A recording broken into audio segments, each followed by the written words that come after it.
خلیفہ عبد الملک بن مروان بیت اللہ کا طواف کر رہا تھا۔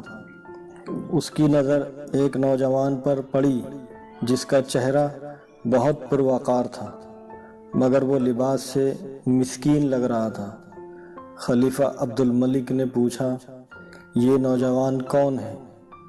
تو اسے بتایا گیا کہ اس نوجوان کا نام سالم ہے اور یہ سیدنا عبداللہ بن عمر رضی اللہ عنہ کا بیٹا اور سیدنا عمر بن خطاب رضی اللہ عنہ کا پوتا ہے۔ خلیفہ عبد الملک کو دھچکا لگا اور اس نے اس نوجوان کو بلا بھیجا۔ خلیفہ عبد الملک نے پوچھا کہ بیٹا، میں تمہارے دادا سیدنا عمر فاروق رضی اللہ عنہ کا بڑا مداح ہوں، مجھے تمہاری یہ حالت دیکھ کر بڑا دکھ ہوا۔ مجھے خوشی ہوگی اگر میں تمہارے کچھ کام آ سکوں۔ تم اپنی ضروریات بیان کرو، جو مانگو گے تمہیں دیا جائے گا۔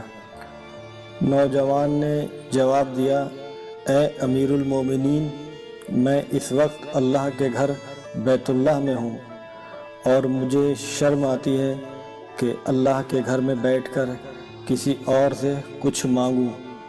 خلیفہ عبد الملک نے اس کے پرمتانت چہرے پر نظر دوڑائی اور خاموش ہو گیا۔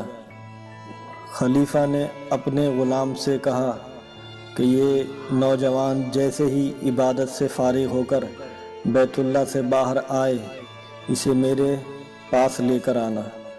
سالم بن عبداللہ بن عمر جیسے ہی فارغ ہو کر حرم کعبہ سے باہر نکلے تو غلام نے ان سے کہا کہ امیر المومنین نے آپ کو یاد کیا ہے۔ سالم بن عبداللہ خلیفہ کے پاس پہنچے۔ خلیفہ عبد الملک نے کہا، نوجوان، اب تو تم بیت اللہ میں نہیں ہو، اب اپنی حاجت بیان کرو۔ میرا دل چاہتا ہے کہ میں تمہاری کچھ مدد کروں۔ سالم بن عبداللہ نے کہا، اے امیر المومنین، آپ میری کون سی ضرورت پوری کر سکتے ہیں، دنیاوی یا آخرت کی؟ امیر المومنین نے جواب دیا کہ میری دسترس میں تو دنیاوی مال و متاع ہی ہے۔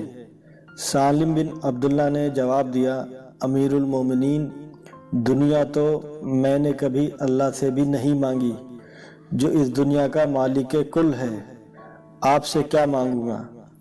میری ضرورت اور پریشانی تو صرف آخرت کے حوالے سے ہے۔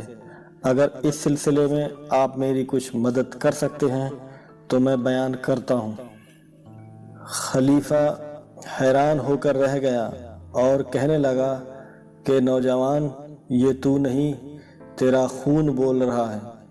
خلیفہ عبد الملک کو حیران چھوڑ کر سالم بن عبداللہ علیہ رحمہ وہاں سے نکلے اور حرم سے ملحقہ گلی میں داخل ہوئے اور نظروں سے اوجھل ہو گئے۔